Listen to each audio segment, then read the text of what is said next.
welcome slide. If you are willing, we would love to have you introduce yourself in the chat box with your name and your role and your organization and what you hope to learn about today. My name is Katie Brackenridge. I really appreciate everyone jumping in on this webinar. I'm Deb Moroney from AIR, and I are both really excited to be here to share some ideas about the role of expanded learning, or after school and summer, in the changing world of COVID-19. And we are gonna just be totally transparent to say this environment is changing so quickly that this presentation has also changed quite a few times. So we're hoping that it gives you some good food for thought. We're hoping it includes the latest thinking around all of this, knowing that literally day by day, week by week, the situation is changing, the information and environment is changing so quickly.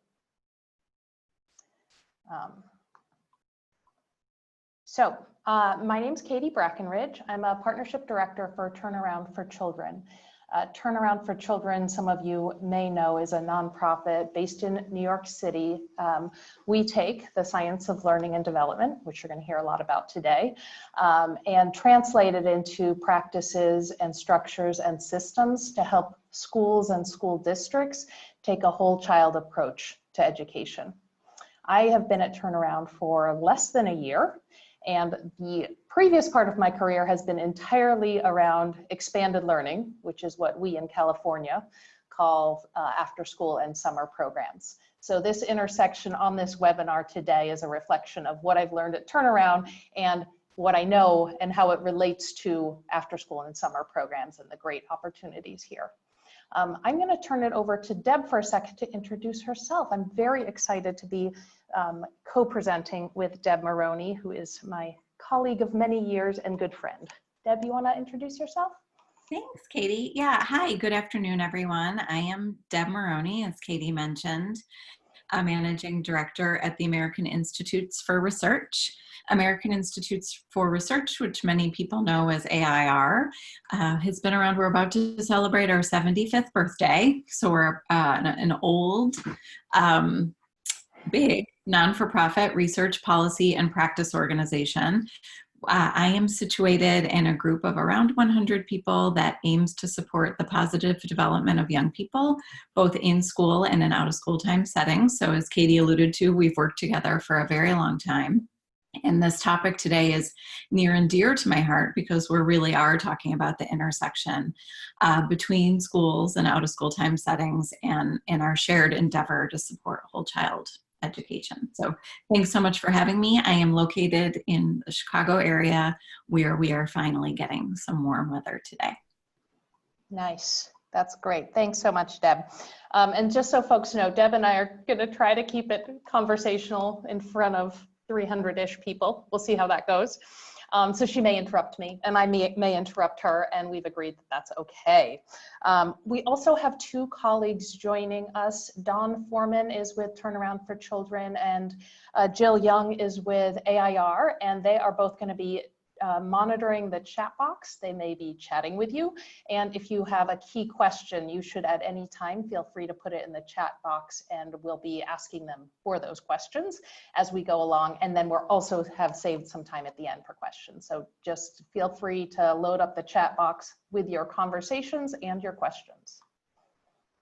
So today what we're going to be doing, like we've said, is exploring how expanded learning, or sorry, I keep saying that, I should use my national language, how after school and summer programs can have an essential role as we adjust to the changing situations for schools and school districts given COVID-19.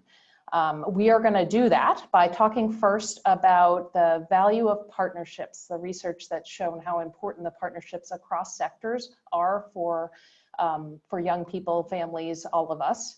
We're going to connect that then to the science of learning and development, how the brain develops, responds to trauma, and what that means for teaching and learning.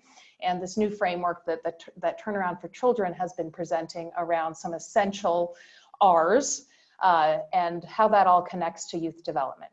And then we're going to pop it back out to talk about the most recent frameworks for K-12 redesign that your roles could really fit into, and hopefully spark some thinking about how that might work. And we will be saving some time for Q&A. You all probably know the drill by now. I have muted you, I think, and I'm sorry for that, because we would love to be able to have a big chat, and we'd love to be in a big room with you, having breakout sessions and all of that, but we're not. So we encourage you to use the chat box for a place to have that chatting happen. With that intro, I'm going to turn it over to Deb, like I said, for the first agenda item, which is talking about partnerships across multiple sectors and why they matter and how important they are. Deb and I just discovered that we can share control of this screen. We also discovered that sometimes it doesn't work well. So she's going to, I think, control the screen right now. We're going to try.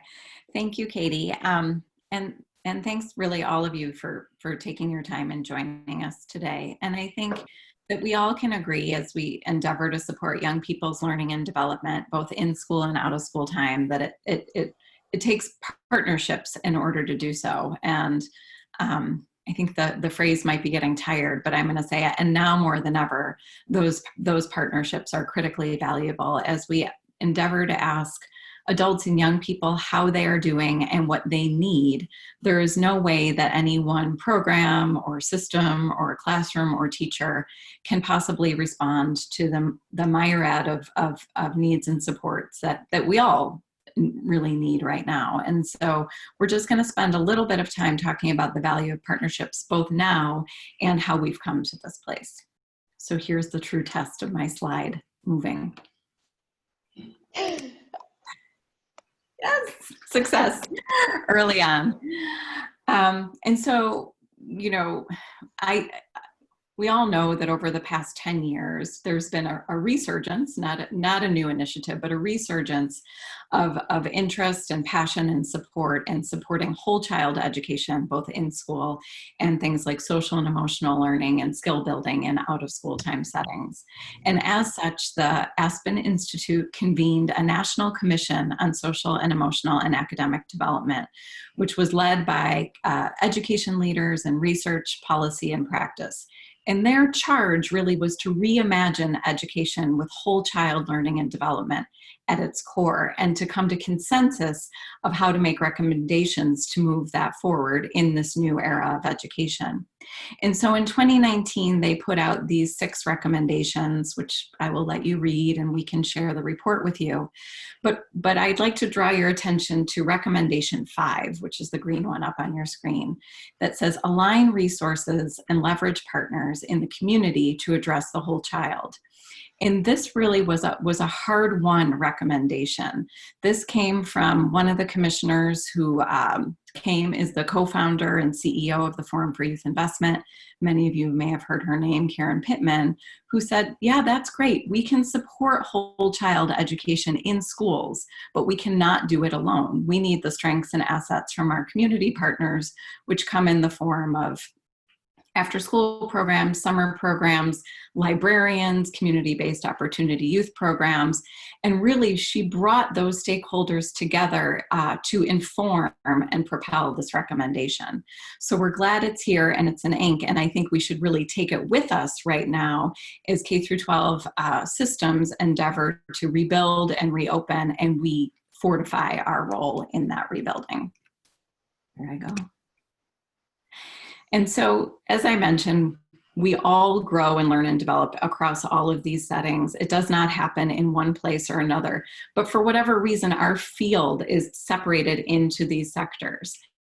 And as we move into rebuilding efforts, it's tempting, as things are difficult and budgets are cut and things are complicated, to look within our sector, to stay within the school building, or if you're in the school, to stay within the after-school program.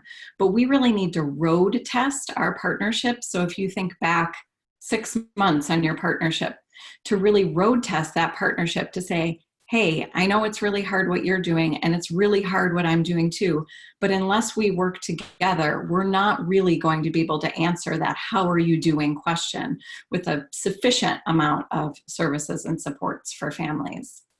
And so this is by no means an exhaustive ecosystem. If you think of your programs, and I'm kind of going to ask you to do that right now. As Katie said, it would be more fun if we were together, to really think about the program or the school that you're in and all of the partnerships that you had, formal or informal, all the adults in all of the settings who are working together to support learning and development, and thinking about how we can, even in this really sensitive environment, reach out to those folks and more so we can respond more fully. Deb, actually, I'm going to jump in on that slide for a sec, acknowledging that there are lots of people on the phone from multiple pieces of this ecosystem, including, I noticed on the attendee list, a bunch of schools and school districts, as well as a lot of community-based and school-based after school and summer programs. And one of the things that I think we can anticipate is that as families come back into the system, they are going to reach out in multiple directions. And one direction we know they're going to reach is towards after school and summer programs, because traditionally there have been such strong bonds, sometimes stronger than there are between the family and the traditional school day. Really because of logistics, right? People pick up their kids from the after school program in the evening so they see the staff, so they have connections and relationships with them. So I think we can really anticipate that after school and summer programs may be the first point of contact for some families. Certainly if summer programs open up, that's going to be true. So there's an immediate point for partnership from the schools to after school to families, to be making sure everyone is holistically inviting families back into those systems. I know, for example, in California right now, some after school programs are actually reaching out to the families who the districts have lost touch with as distance learning took place. So already those connections in some places exist more between after school and families than they do with schools. So really thinking about that as a super concrete piece of this puzzle that will need to be put back together as people come out of distance learning.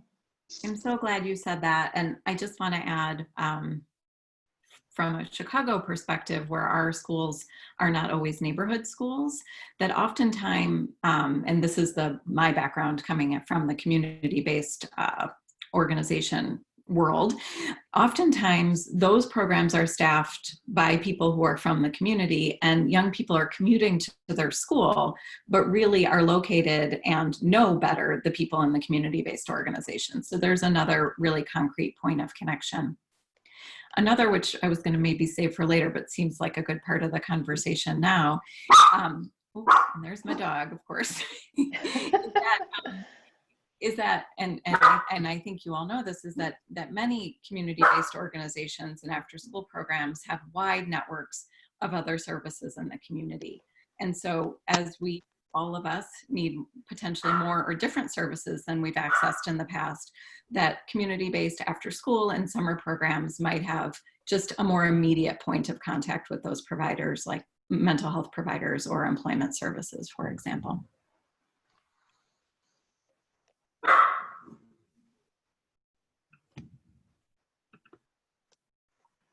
Okay, great. So around the same time that the Aspen Commission for Social, Emotional, and Academic Development was rallying around whole child education in K-12 settings, a well-meaning group of researchers got together to really bring the diverse set of disciplines that have attempted to describe and explore learning and development together in order to create an evidence base that they called the science of learning and development. That group has expanded significantly to include those folks that you see here on the screen, those organizations, many of whom support after school, out of school time, and community-based organizations to really take the diverse science findings and translate them into policy and practice. And so that's what a lot of people are calling SOLD, or the science of learning and development. And before Katie goes into a little bit of detail about how to take those findings into practice, I want to take actually a step back and explore the diverse areas of research that contributed to originally the science of learning and development, so you can hear where it came from and better understand where we can go with it. Thank you. So here are the disciplines. This is actually not an exhaustive list of the disciplines, but as you look at them, I'm sure many of you thought, oh, I took that class in high school or college. I've read a blog post or heard a podcast, or I'm really interested in one of these things. And for all of them, we have experienced our own learning and development. So a lot of the findings in the science of learning and development, I'm sort of fond of saying, are not new or totally surprising. But the new and interesting part is that this wonderful group of people brought these disciplines together, which also include things like anthropology and play research, together to more comprehensively learn how we all learn and grow and develop. But what's really, what people are really grabbing onto, and Katie's going to focus on a little bit later, is the part of this that was brand new, and that is the neuroscience. It almost worked, or Katie did it. That is the neuroscience. And so when I was in graduate school and I was learning cognitive development, or how the brain works, I was learning it based on what people could observe about how the brain worked, what was behavioral. And what we have now are these really amazing maps of the brain, so that we can better understand how our brain is learning and transforming and developing in relation to the contexts and settings and relationships we're experiencing. And so this gives us a lot more information about the impact of the work that all of us do in working with young people.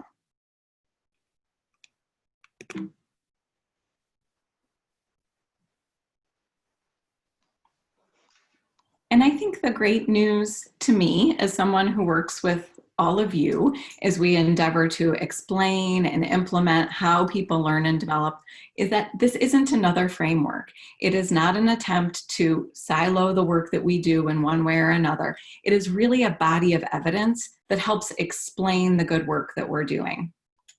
And so, and as an example of that, and I'm humbled to be doing this with the Turnaround team on the call. Turnaround for Children created for what is affectionately called the Blue Wheel, which are really, how do you take that science and apply it to practice? And I think for many of you, this will make a lot of sense, that it all starts with positive relationships in safe and supportive environments where we can integrate supports that are individualized and based on assets and needs. When that happens, we create the conditions where young people can develop and build skills, and that's where social and emotional learning comes in, and where we can engage in rich instructional experiences. So Turnaround created this amazing Blue Wheel based on the science to help us understand how to take that great body of research and apply it to practice.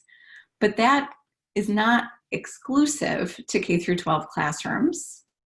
It can be applied in summer programs, community programs, and I think it is applied in community programs, after school programs, libraries, classrooms, of course, at recess, at work. It's my fantasy that we can apply this at work, and in nature programs and beyond. So Katie's going to go into this in a little bit more detail, but I just wanted to sort of foreshadow the idea that all of the science really most immediately can and is being put into practice.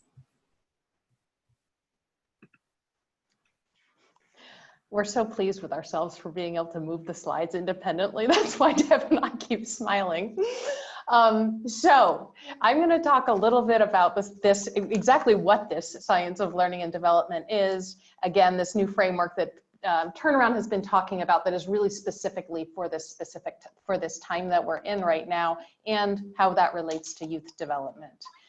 So I will say that the science that I'm about to talk about is the reason that I joined Turnaround for Children. I was so excited as a lifelong youth development practitioner that there was this science to validate what I knew was really important, what I had seen working with kids, that relationships make so much of a difference, that the positive environments we created actually changed kids' lives.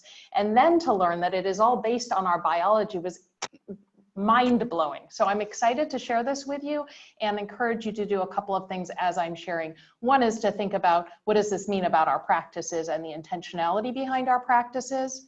And the second is to think about, how can I as a school district, school person, or I as an after-school summer practitioner use this framework to communicate the value of our shared work in support of young people, because there is so much overlap.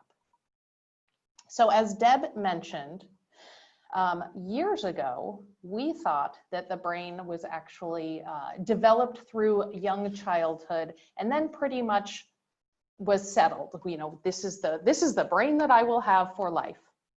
And then through technology, we were able to see how the brain develops actually over our entire lifetime.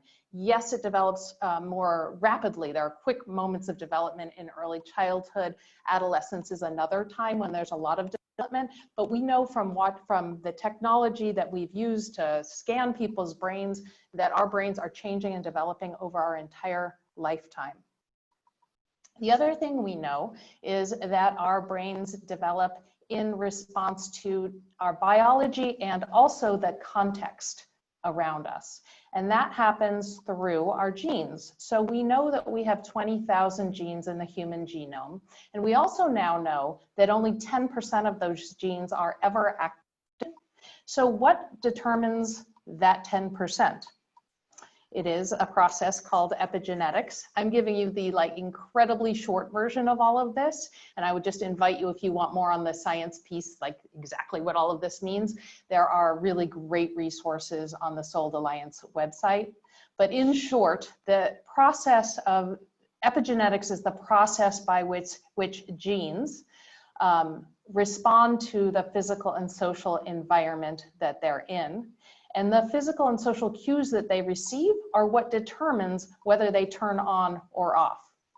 And that information means that our experiences, our environments, our relationships, so the context that we're in is what decides which genes are activated, but decides our kind of capacity as a human being, our interests, our decisions. A lot about who we are is determined by our context. And as you well know, after school and summer programs are very much part of the context of a young person's development. These facts about the brain, that it is malleable, that it develops over our lifetime, and that it responds to our environment, are both an opportunity and a vulnerability. So I'm going to talk first about the vulnerability part of it. As you probably know, learning takes place in the limbic systems of our brain, and that includes the prefrontal cortex, which is often called the control center. It's where our attention, concentration, and focus comes from. It also includes the hippocampus, which is about learning and memory, and the amygdala, which is our emotions center. The limbic system is very responsive to the hormone cortisol, which is activated when we experience stress. And stress can actually be a good thing, right? We know stress is something that gets us focused, alert, able to do things like take a test or compete well on a sports team or do a presentation. But when kids experience stress over a long period of time, and it isn't buffered by anything like positive relationships or a change in environment that can reduce that stress, we know that as toxic stress. And toxic stress actually makes changes in the structure of our limbic system over time. What cortisol does is it, even in lighter doses, right, it triggers our amygdalas to be immediately responsive and to be able to react quickly. That's that fight, flight, or freeze instinct that we have. So again, a reason it is useful, even in dangerous situations, it's the thing that gets us going and allows us to get out of that dangerous situation. But when kids are experiencing this over a long period of time, what happens is that their amygdalas get overdeveloped and in some ways override the prefrontal cortex and the hippocampus. So it is harder for kids who are experiencing toxic stress, for people who are experiencing toxic stress, to access their learning and memory and self-regulation parts of their brain. And this is part of what you may see in some of your classrooms and after school programs. It is the reason that kids who are experiencing adversity, or as you, I'm sure, know of them, adverse childhood experiences, or ACEs, are 32 times more likely to have learning and behavior challenges in school. It's because that adversity isn't just happening to children, it is happening inside their brains and bodies. It is changing the way their brains work. There's good news. In addition to responding to the hormone cortisol, our bodies also respond to oxytocin, which works directly to counteract the impact of cortisol. And we get oxytocin. That rush of oxytocin is what happens when we experience trust and love. Sometimes it's called the love hormone. And that trust, as you all know, often comes through relationships. So this is the reason, oxytocin is the reason that it feels good when someone smiles at you or gives you a hug or gives you a compliment. Your brain is actually experiencing oxytocin. And part of the way that after school programs release oxytocin is the deep connections that staff and children in programs have across usually a long period of time, and the connections that are deep within families. The other aspect of programs and schools that is important for this balance of oxytocin and cortisol is having a safe, calm, and predictable environment. So you can imagine right away, right? This kind of environment is less likely to have kids who are easily triggered, who are on the alert for danger. They're less likely to get triggered if they're in a safe, calm, and predictable environment. They are also more likely to experience oxytocin because the interactions that are happening in that kind of environment are more likely to feel trusting and positive. So back to the blue wheel. This wheel then describes the kinds of practices and structures that programs, after school, summer programs, and schools need to develop in order for kids to feel supported in all aspects of their development, in order for them to be in those environments with trusting relationships and where there is a level of stability and calm and predictability that allows them to really focus on learning. So none of this is about controlling behavior. It is really about making sure that the brain can stay calm in order to learn. We know that all those pieces of the parts of the limbic system have to be in balance in order for kids to be able to focus on learning. The good news is that those aspects in the blue wheel also show up in our youth development frameworks. So I've just picked one of them, which I know a lot of programs across the country are using, which comes from the Weichert Center for Youth Program Quality. This is the criteria, the parameters for the youth program quality in assessment tool, sorry. And so we can easily map these aspects of the blue wheel to the kinds of supportive environments and safe environments and trusting interactions and high level of engagement that are the criteria for a high quality after school program. In doing that, what we are hoping for you to see here in this situation is how closely the science is supporting what after school and summer programs are already doing. Adding to this, the Turnaround for Children has recently taken some pieces of the blue wheel and prioritized them in this structure of the 3 R's. And in our case, the 3 R's are relationships, routines, and resilience. And we're talking about these in particular right now, recognizing that when kids come back into the school environment or into the program environment, they may have, we know, we have all had a dysregulating experience, right? We've all experienced a lot more stress than we usually do. We've all been knocked out of our usual relationships and routines, and that's been hard, even if you're living in a relatively stable situation. For kids who are coming from an unstable spot or are not feeling safe in their home environment or their community environment, coming back into school, we're going to really need to focus on the types of supports that are going to help them adapt back into these structures and be ready to learn and engage. So we're talking about this in terms of relationships, routines, and resilience. So the relationships piece is kind of a, we know this. We need to be learning about our students' lives. We need to be connecting with them one-on-one. We need to be checking in with their families. In schools, this is about the morning meetings and advisories where teachers can really get to know kids and understand how they're doing every single day. Those kinds of structures are going to help kids experience the oxytocin that they need in order to get ready to be back in a learning environment.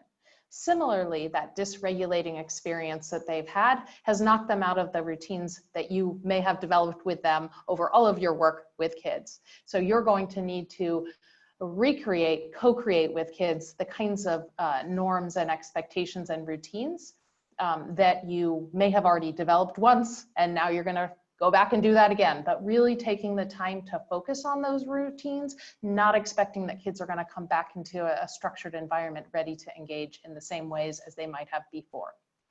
And the final R is around resilience. And we're thinking about this in terms of helping to support kids' emotion regulation, acknowledging that they have, again, been in potentially dysregulating environments, and we're going to need to help them rebuild the skills and strategies that they've used to sort of calm down their emotions, become more self-aware again, and respond appropriately to those emotions, have the strategies in place in order to do that. So an example of a resiliency strategy in this frame would be around mindfulness, for example, reteaching kids the breathing techniques that might have worked for them in the past.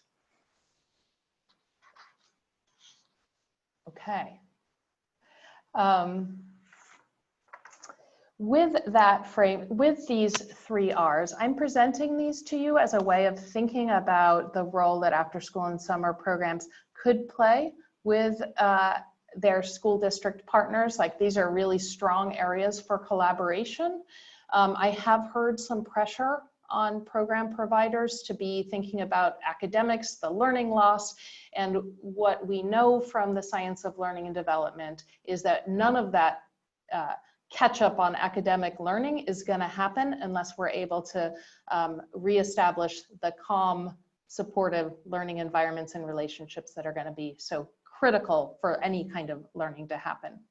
So I invite folks to consider these 3 R's as a way to start the conversation around the collaboration between the school day, after school, and summer programs. Katie, can I ask a question? Yes, Deb. Thanks.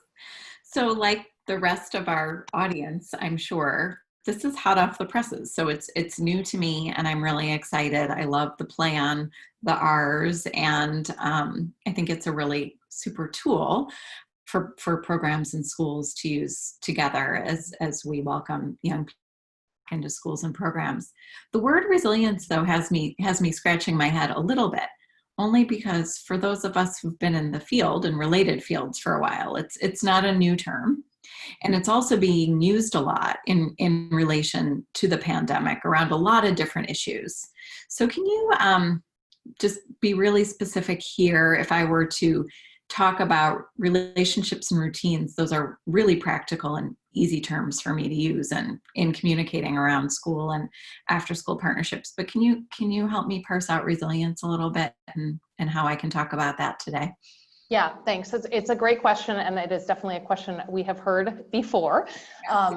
So the way that Turnaround is thinking about this is kind of what I just presented as this immediate need around emotion regulation, right? In order to be resilient, people need to be self-aware of the emotions that they have been experiencing, right, as a result of all of the stress and turmoil that we've been dealing with. And they also need to be aware of the current emotions they're feeling as they're moving into a new space, which is also going to feel disruptive in a different way, right? Kids who haven't been used to being around a lot of different people, a lot of different kids, and all of their needs and all of their disruptive behavior are going to need help being able to digest their emotional state at the moment and having some strategies to deal with that in order for them to be resilient in the face of this new situation that they're immediately going to find themselves in. But as you say, resilience is a big word and it means a lot of things. That's the piece we're unpacking today for this kind of immediate re-entry stage. But I would also say another piece of it, and there are probably many more than these two, but I'm just going to flag two, is around kids' executive functions and specifically their cognitive flexibility. So their ability to adapt as things change around them. We know this is not going to be the last change they experience as they re-enter the learning environment, right?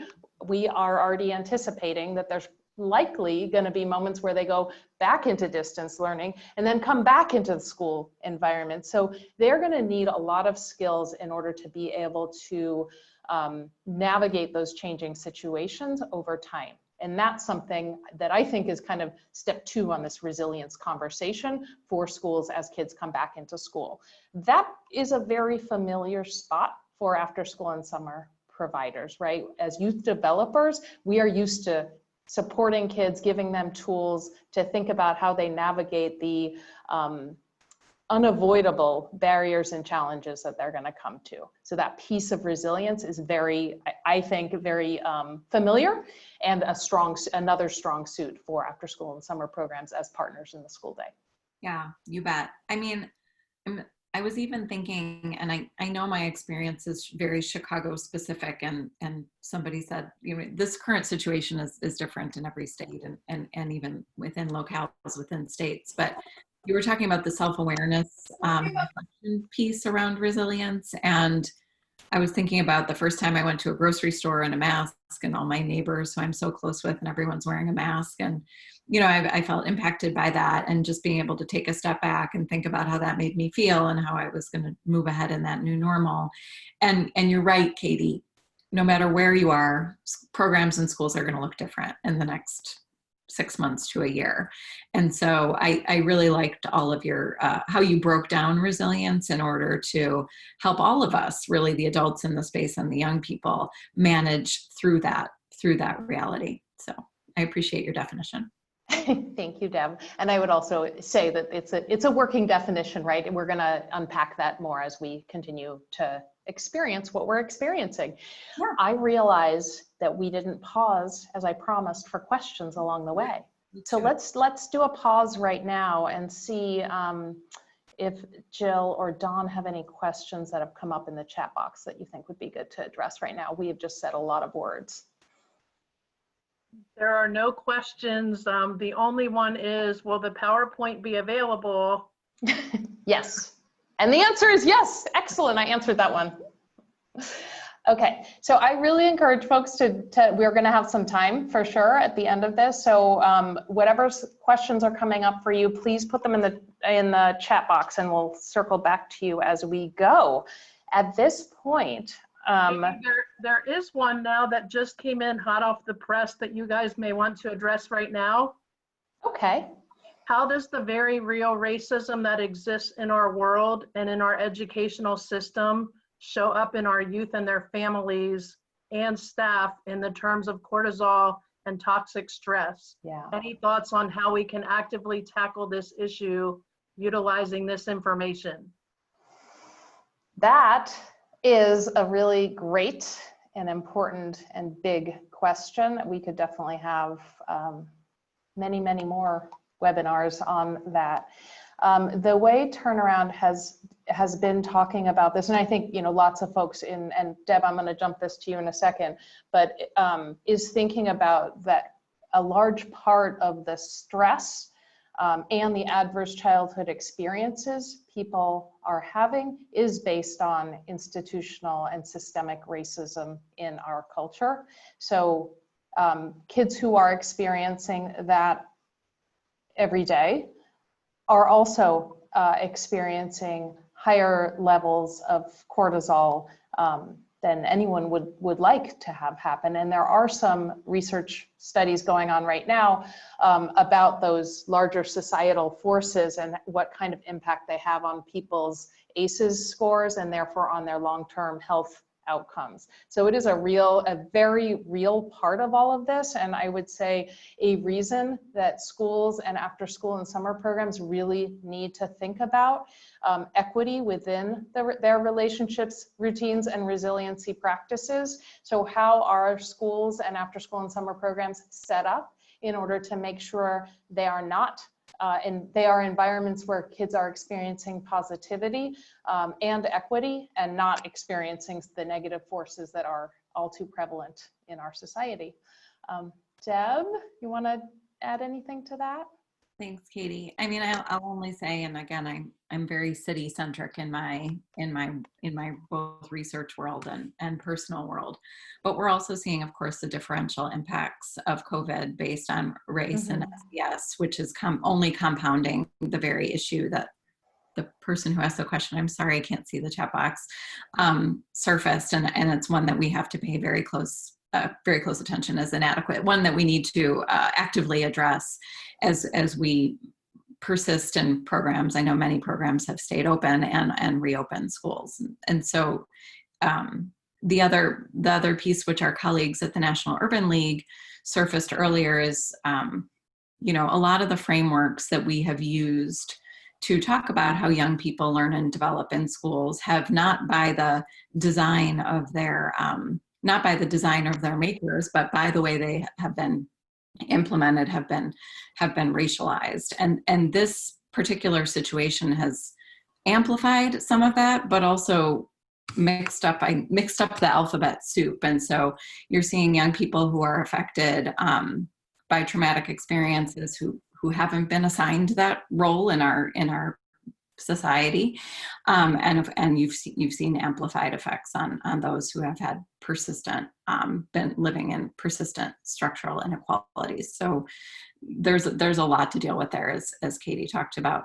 The one thing that I'll say, stay tuned to, and we're happy to send it out to this group if they'll allow us to do it, is my good colleagues, including Jill Young, who's on here, along with Karen Pittman and David Osher and others have taken the science and other research and have just authored a piece on robust equity and transformative learning experiences combined to promote thriving, to address the very issue, Matt, that you, and now I see your name, that you elevate, and also other inequities outside of race. Thanks for bringing that up, and more to come. There's one more from Alvy Miller.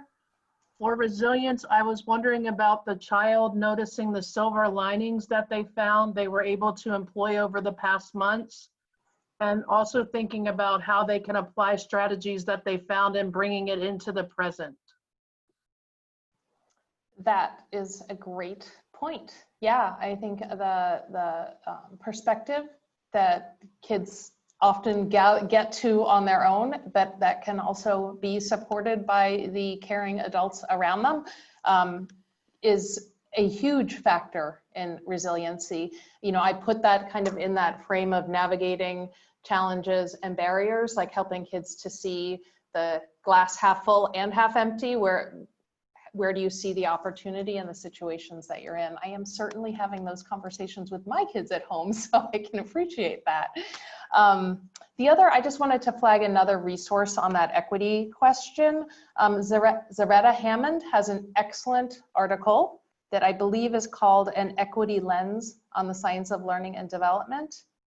I may have flipped the title, but I would encourage folks to look for that. I think she does an amazing job of pointing out where the blue wheel needs to be very conscious about its approach to equity. Yeah, I mean, this is stating the obvious, and I appreciate the silver linings comment. I had a colleague say the thin silver lining. They call it the thin silver lining that they've been finding, which I appreciate. But this is something we're all experiencing, and this is formative in all of our learning and development. This isn't a moment in time that we'll get beyond or develop around it. And so all of the challenges that we've all been talking about are real, but also the recognition of the things that we're coming to, we're realizing are part of that development as well. Great. I'm going to move us into the next section, which is taking these tools and this perspective on whole child development and the role of after school and summer programs in partnership with schools. And Deb's going to talk a little bit about what some of the emerging redesign opportunities are or frameworks are for schools and school districts to help us think further about that fit. Thanks, Katie. So as advertised early in this conversation, things are moving quickly. A week is like a year. Katie and I put this slide deck together not 2 weeks ago, but last week, and already things have changed. And so my promise to you in this presentation is we'll share what we knew when we put it together, and we will add what we know now before we send it out to you. So as you could imagine, or maybe if some of you are a part of, there are many K through 12 systems leaders who are endeavoring to create frameworks, guidance, checklists to help education agencies think about reopening. And again, that's going to vary state by state, as everything has varied state by state during the current efforts. We started to take a look at those frameworks as they started to come out. The Council of Chief State School Officers was one of the first to come out. Their restart and recovery guidance for schools. The Aspen Institute has put out 2 different pieces of guidance, one particular to social and emotional and academic development. So building on that work that we talked about much earlier in the conversation, and also thinking about recovery and renewal more broadly. And then the American Enterprise Institute put out a blueprint. These are 4. 3 more have come out since we made this pretty table for you. But what we want to elevate is that in each of these reopening documents, there are some emphasis on conditions for learning, which are the conditions in the blue wheel that Katie talked about, which are essential, absolutely foundational, or at the bottom of the pyramid if you're thinking about the youth program quality assessment tool, to supporting social and emotional learning. And bigger picture, that's school climate. So at the school level, how we understand the conditions for teaching and learning to happen. Social and emotional learning, which is of course that a very intentional and purposeful skill building, and mental health and trauma. And Katie talked a whole bunch about that in her description of brain development and how we can support young people as they're experiencing stress and trauma or have experienced stress and trauma. And it's so critically important. Schools and education agencies at the state and local level may be working with one of these sets of guidance, and they're going to have a long list of things to do because these are 3 categories that they need to work on, but they also need to work on things like building safety and guess what? Core content. Of course, young people are going to learn history and math and all of those things, and they are going to need expert partnership and help. So I'm fond of saying, and I do associate myself with the youth development field and as an after school and out of school time practitioner. So I kind of want to say, we're not just a helping hand, although we all need a helping hand right now, so that's not such a bad thing. But we are expert partners in that question on how are you doing and responding to that question. So I encourage all of you, whether you're in a school building or in a program in the community, to take a look at the guidance that your local education agencies might be working from and see what your role can be and help to articulate that with all that great validation that Katie just shared with you. Like, we're good at this stuff and we need this stuff right now. So these are some of the frameworks that, again, are kind of big in the field right now. We'll send this out and they're all hyperlinked so you can get right to them. You don't have to Google them, and we'll add the new ones that have come out since then. And I'm telling you, almost all of them have these categories in them.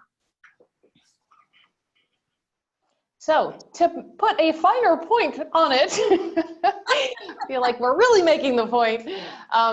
I would encourage you also, these are the quality standards for expanded learning programs from the state of California.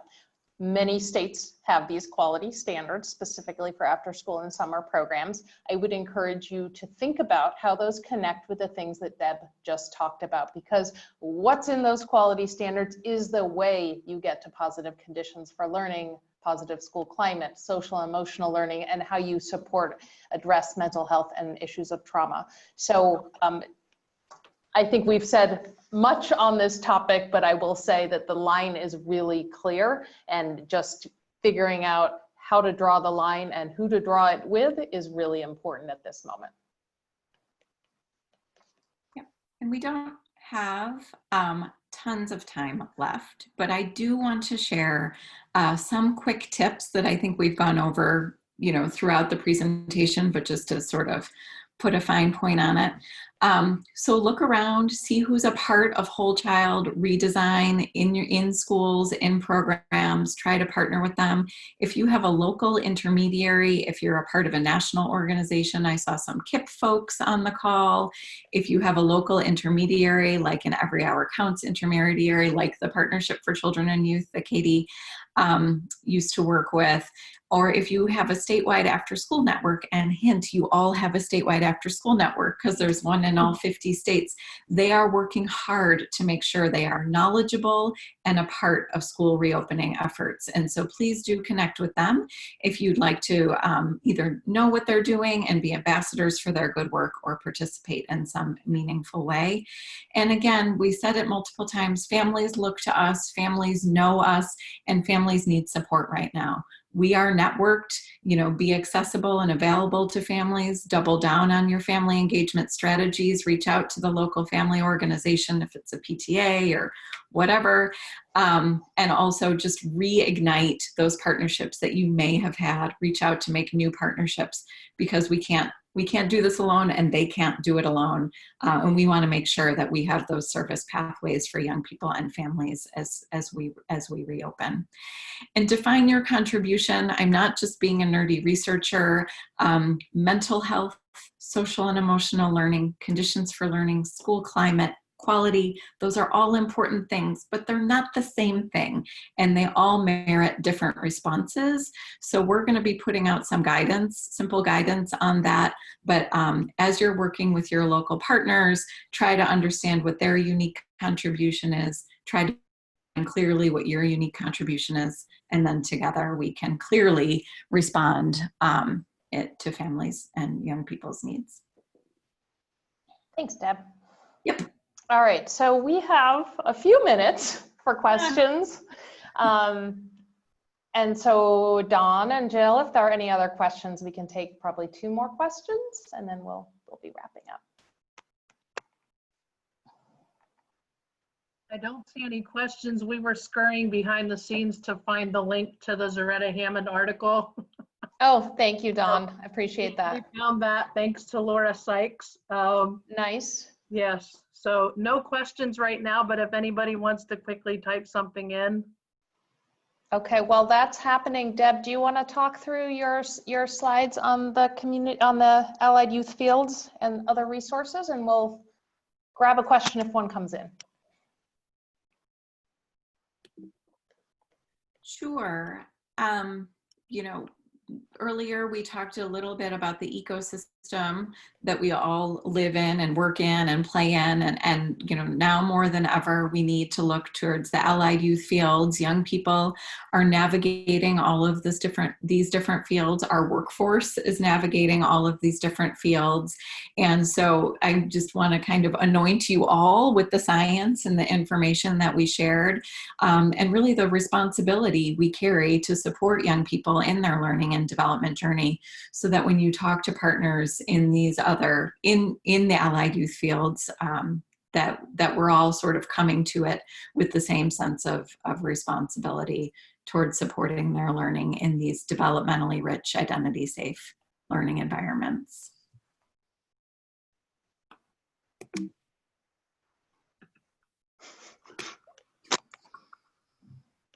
Oh, shoot. And lastly, just so you know, we're going to be, of course, sending out the PowerPoint, which many of you have asked for. There's a lot of great activity going on with the national intermediaries in our field to provide guidance and resources on remaining open. So many of programs remained open and are really champions for children and families in doing so, and also as they reopen and persist next year. So we'll be sending out this resource link, and you can click on it and it gets to all of these organizations' COVID-19 resources, which we wanted to make sure you had in your back pocket. Great. Thanks so much, Deb. That's awesome. So here is our contact information. If you have questions after this that you want to reach out to us about, we're happy to do that. We will have Sam Piha from Temescal Associates, who's sponsoring this webinar. I didn't even say anything about that. Oh dear, sorry, Sam.